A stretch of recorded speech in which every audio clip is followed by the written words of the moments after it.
더불어민주당 전당대회 예비 경선 이제 이틀 앞으로 다가왔습니다. 본선에 진출할 당대표 후보자 3명이 곧 가려지는 건데요. 뉴스 1번지 1번지원장, 오늘은 더불어민주당의 우상호 비상대책위원장 모시고 차기 지도부 선출을 앞둔 민주당의 분위기 그리고 정치 현안에 대해서 이런저런 얘기 나눠보도록 하겠습니다. 어서 오세요. 네, 반갑습니다. 대선과 지방선거 연이은 패배 이후 정말 엄중하고 무거운 그런 상황에서 비대위원장을 맡으셨고요. 이제 한 달 반 정도 돼 가고 있습니다. 어떤 시간이었습니까? 큰 선거를 3번 연속 지고 나니까 당이 아주 혼란에 빠져 있었습니다. 또 서로 남 탓하면서 거친 언사들이 오가고요. 그래서 이제 당을 안정시키는 게 먼저 중요하구나. 그래서 일단 선거 패배 후유증을 극복하는 데 좀 주력을 했습니다. 당이 상당히 안정됐고요. 예. 두 번째는 이제 당이 앞으로 가야 할 방향을 좀 제시했습니다. 유능하고 겸손한 민생정당, 그리고 강력한 야당 민주당, 이런 두 가지의 방향을 제시했고, 많은 국회의원과 당원들이 이제 이 방향대로 쭉 움직여 주셔서 민생과 경제에도 어떤 성과를 내려고 하는 정당의 모습들을 좀 구현해 가고 있는 과정이고요. 세 번째는 이제 전당대회를 좀 잘 치르게 관리해서 다음 지도부가 잘 안착될 수 있도록 그렇게 준비하는 일, 이 세 가지를 좀 차질 없이 잘 진행해 왔습니다.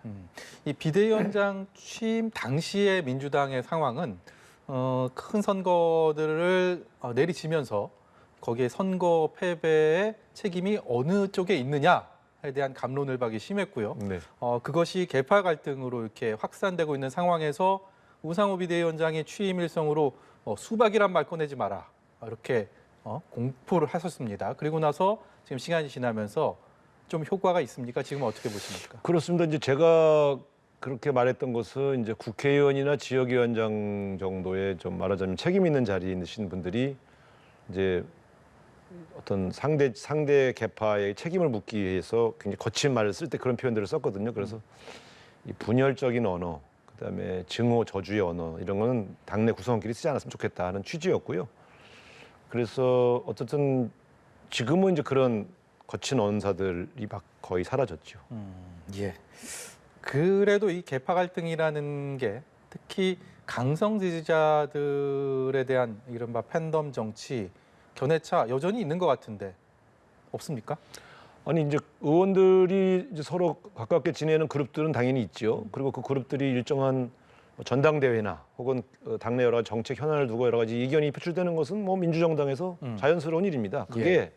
갈등형으로 가느냐 아니면 토론 및 대화형으로 가느냐는 큰 차이거든요. 그렇게 당내 문화를 좀 바꿔가고 있는 중이고요. 그래서 지금은 뭐 초반에는 거의 욕에 가까운 그런 언사들이 오갔던 것이 의총을 열면 막 큰 소리가 나왔거든요. 뭐 당신 책임이 없단 말이야 막 이런 식의 얘기가 지금은 차분차분하게 자신의 주장을 얘기하는 문화로 전환됐으니까 저는 계파가 있는 게 문제가 아니라 계파가 갈등을 빚는 게 문제라고 보거든요. 그런 것들을 어떤 문화적인 차원에서는 많이 좀 극복을 한 것 같습니다. 전당대회 예비 경선 이틀 앞두고 여전히 지금 말씀하신 것처럼 계파는 문제가 아니다라고 말씀하셨고 실제로 친명이냐 비명이냐 또 후보들 간에도 그룹이 좀 나뉘는 것 같습니다. 이 상황을 갈등형이 아니고 뭐 토론과 대화가 가능한 수준의 어떤 구도다.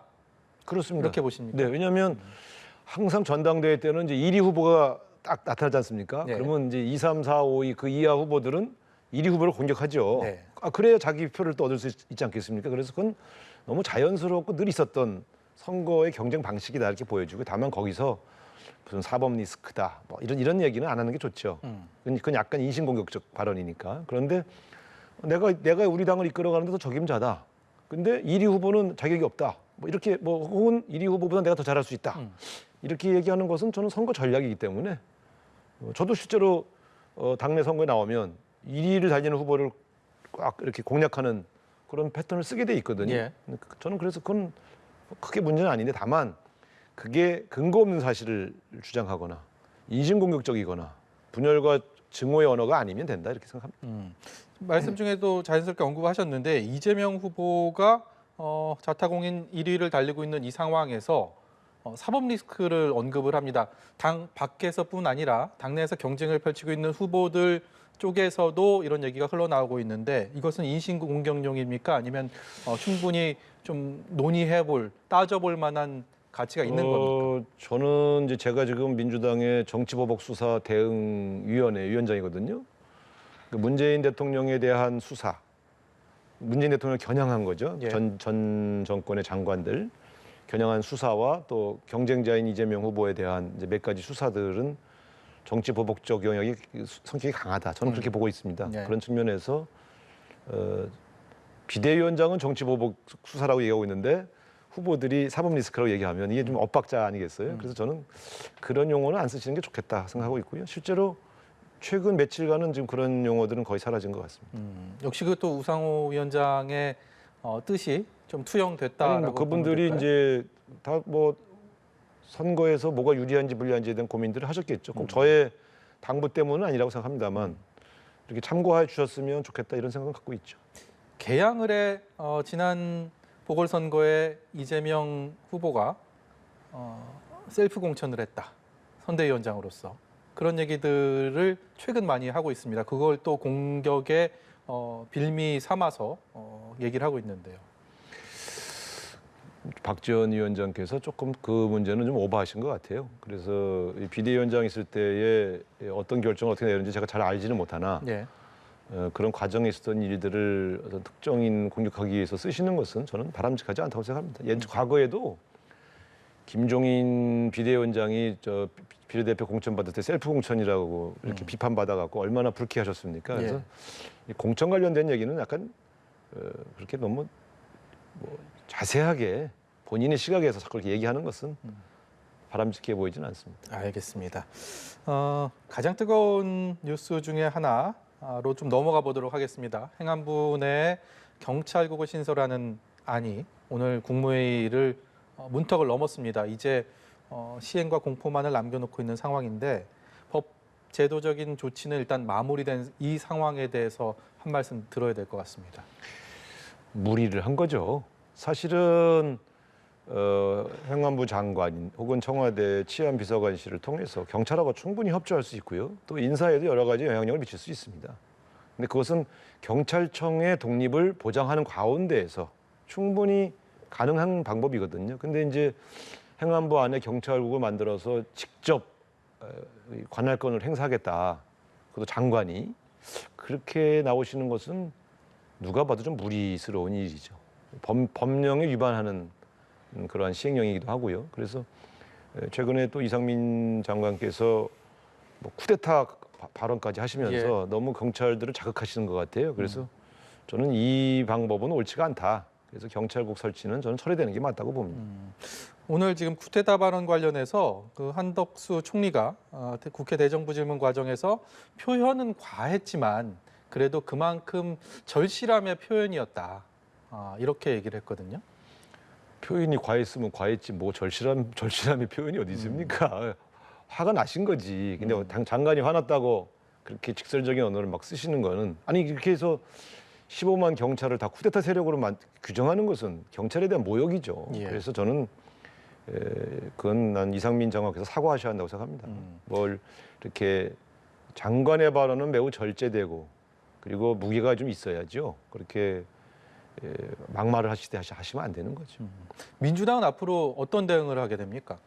저희는 이제 그동안에 원내에 TF팀이 있었거든요. 그런데 이것을 좀 당 차원의 기구로 격상하고 그래서 이제 당 차원의 대응으로 이제 정면 대응을 할 계획입니다. 그래서 법률적 대응, 또 국회 차원의 문제 제기, 다양한 방식으로 이 문제에 대한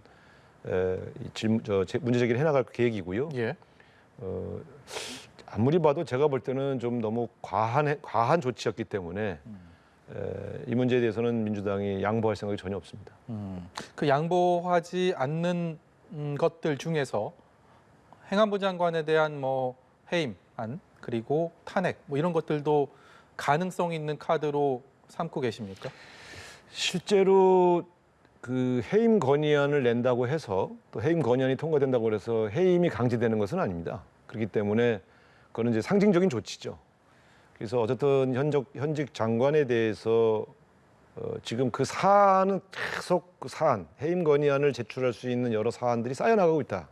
이렇게 판단을 하고 있습니다만 아직은 일단 문제 제기를 먼저 해내면서 서서히 그 다음 단계를 좀 고민해 볼 생각입니다. 이 시행령이 공포되고 나서 이틀 뒤에 열릴 예정인 윤희근 경찰청장 후보자 인사청문회, 이거에 대한 얘기들도 굉장히 많이 하거든요. 지금 야당에서는 그야말로 여기를 통해서, 이 인사청문회를 통해서 모든 것을 보여줘야 된다, 화력을 집중해야 된다, 이런 분위기도 형성돼 있는 걸로 알고 있는데. 네, 그렇습니다. 아무래도 이제 윤희근 경찰청장 후보자의 인사청문회 장이 이 문제를 집중적으로 다루게 되는 장으로 일단 이제 활용이 되겠죠. 그리고 실제로 저는 윤희근 청장도 속마음은 경찰청 독립에 대해서 염원이 있을 겁니다.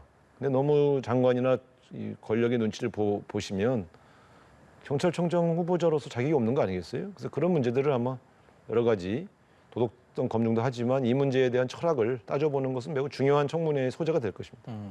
시간을 조금만 돌려보면요, 왜 이렇게 이 경찰국 신설안을 두고 정치권이 충분한 협의를 하지 못했나, 토론을 하지 못했나, 이 절차적인 얘기들도 많이 하고 있는데, 그에 앞서서 그 과정들, 야당은 야당으로서 충분히 이 문제에 대한 얘기할 수 있는 기회를 만들기 위한 노력들이 수반됐는지 여쭤보고 싶습니다. 처음에 이 문제가 제기되었을 때 저희는 좀 왜 이걸 이렇게 밀어붙이나, 어차피 여당으로서 또 정부 권력을 쥐고 있는 쪽이 키를 쥐고 있는데 왜 이렇게 과거 치안본부 시스템을 바꾸려고 노력해 왔던 것이 우리나라 민주주의 역사였거든요. 근데 이걸 왜 다시 되돌리려고 하느냐 하는 문제 제기를 했는데, 그 문제를 놓고 왜 경찰국 신설하는지에 대해서 정부 여당이 타당성이 있는 설명을 하지 못했어요. 법무부에 검찰국은 있는데 왜 행안부에 경찰국은 둘 수 없냐는 수준의 대응이었거든요. 그러니까 국을 둬서 그럼 도대체 어떤 일을 하시려고 하시는 거냐에 대해서 설명하신 적이 없어요. 우리는 계속 물었죠. 그래서 이제 경찰이 반발하니까 그냥 강행하고 있는 거 아닙니까? 당사자인 경찰들도 수긍하기 어려운 그런 내용들을, 그것도 예고기간인 40일을 나흘로 줄여가면서까지 이렇게 정광석화처럼 해야 된다는 이유가 어디 있겠습니까? 40일의 숙려기간을 두도록 한 건 그 40일간 충분히 정치권과 대화하고 국민도 설득하라. 또 해당 직역에 있는 경찰들에게도 충분히 왜 정부가 이런 일을 추진하는지를 설명할 시간을 가지라는 얘기인데, 예. 지금 그 시간을 아예 당겨서 그냥 일방적으로 밀어붙이고 있지 않습니까? 이런 절차적인 문제도 문제가 되는 겁니다. 네. 윤석열 정부가 출범한 지 다음 달이면 100일이 되는데, 네. 여러 가지 면에서 평가를 할 수 있을 것 같습니다. 그래도 후한 점수를 줄 수 있는 분야가 있다면 어떤 게 있을까요? 지금 지지율이 이렇게 급전직하로 떨어진 것은 국민적 평가가 내려진 거 아닙니까? 잘 못하고 계시다. 그리고 너무 일방적이고 독선적이다. 그리고 인사도 엉망이다. 뭐 이런 여러 가지 의견들이 있는 거 아니겠습니까? 그럼 여기에 빨리 반응을 하셔야죠. 저는 처음에 사실은 이렇게 약식 기자회견처럼 아침마다 와서 기자들하고 대화하시는 모습이 되게 좋았어요. 근데 거기서도 사실은 그 취지는 좋았는데 거기서 너무 실언들이 많이 나오면서 오히려 점수를 까먹었지 않습니까? 예. 그러니까 취지가 좋은데 제대로 못 하시는 것들이 있어요. 또 서민들하고 만나서 국민들과 직접 소통하기 위해서 현장을 많이 방문하는 모습도 저는 되게 소탈한 모습 보이는 건 좋다. 근데 문제는 과도한 경호 때문에 또 빵집에서 또 그 국민들의 또 지탄을 받았지 않습니까? 예. 그러니까 그런 시도들을 좀 잘 그러니까 그래서 제가 그런 거예요. 시도가 좋은데 자꾸 부작용이 나는 건 그거는 무능한 거예요. 좋은 건데 좋은 거를 좋게 승화시키지 못하는 건 준비가 안 돼 있는 거죠. 그래서 제가 아마추어다 이런 얘기를 드렸는데 좀 그런 시도들을 잘 정비해서 약식 회견도 국민들과 소통하는 것으로 잘 승화시키고 또 현장 방문을 잘 해서 국민들에게 뭔가 민생을 잘 챙기는 대통령으로 보이는 모습은 좀 잘 하셨으면 좋겠습니다. 예. 대통령의 고유 권한이긴 한데 특별 사면을 둘러싸고 이제 광복절 앞두고 있으니까 얘기들이 많습니다. 누구는 해야 되고 누구는 하면 안 되고 대표적으로 이명박 전 대통령과 김경수 전 지사 얘기를 하는데 네. 어떤 생각 갖고 계십니까? 저는 뭐 문재인 대통령 시절에도 똑같은 발언을 했습니다만 사면은 대통령의 고유 권한이기 때문에 대통령의 판단을 존중해야 된다 이렇게 생각하고 있고요. 두 번째, 그런데 이왕이면 정권 초기에 사면은 대부분 국민 통합을 위해서 하지 않습니까? 그렇기 때문에 이제 민생 사면 성격을 좀 강화하는 게 좋겠다. 특히 지금 경제 난으로 고생하시고 계시니까 중소상공인 자영업자 국민 중에 사소한 실수로 정과가 생긴 분들을 좀 이렇게 사면해 주시는 게 제일 1순위였으면 좋겠다. 그리고 이제 2순위에 좀 주목받는 분들, 문제는 좀 국민들의 동의를 좀 얻어가는 절차를 좀 거쳐서 이왕이면 국민들 통합을 위해서 하는 일이니까 국민들의 동의를 얻으시는 게 좋지 않겠느냐. 이렇게 생각하고 있고요. 네. 개별 인사에 대해서 뭐 옳다 그러다 이렇게 말씀드리는 것은 적절하지 않은 것 같습니다. 예. 마지막으로요. 많은 이들이 민주당의 위기를 말했고 지금도 또 말을 하고 있습니다. 어떤 반사이익이 아니라 민주당이라는 정당 자체로 자생하고 사랑받는 그런 정당이 되기 위해서 가장 필요한 점 무엇이라고 생각하십니까? 저는 유능하고 겸손한 민생정당을 제가 캐치프레이즈로 내걸었는데요. 민생에 전념하고 국민의 먹고 사는 문제를 해결해주기 위해서 일하는 정치 세력으로 보여야 됩니다. 그리고 실제 거기서 성과를 내야 되죠. 그래서 우리가 지금 이제 초반에 박홍근 원내대표께서 중심이 되셔서 여러 가지 유류세 인하 문제라든가 또 우리 직장인들의 밥값 지원을 위해서 세액공제를 한다든가 이런 것들을 내놓았고 그걸 지금 정부 여당이 받았습니다. 예. 그래서 민생특별위원회에서 그 법안들을 통과시킬 예정인데요. 작지만 국민들의 피부로 느낄 수 있는 이런 현안들을 잘 해결해내는 그러한 유능함을 보여줘야 되고요. 두 번째는 겸손해야 됩니다. 민주당은 태도가 글러먹었다. 그래서 이 비판받은 점이 많습니다. 그래서 항상 열심히 일하면서도 겸손한 태도로 국민을 모시겠다. 이런 모습으로 재탄생하는 정당이 되어야 국민의 사랑을 받을 수 있다. 이렇게 생각하고요. 혁신이 다른 데 있지 않습니다. 유능함과 겸손함에서 혁신이 이루어진다 이렇게 봅니다. 네, 오늘 말씀 여기까지 듣도록 하겠습니다. 지금까지 우상호 더불어민주당 비상대책위원장이었습니다. 네, 고맙습니다. 감사합니다.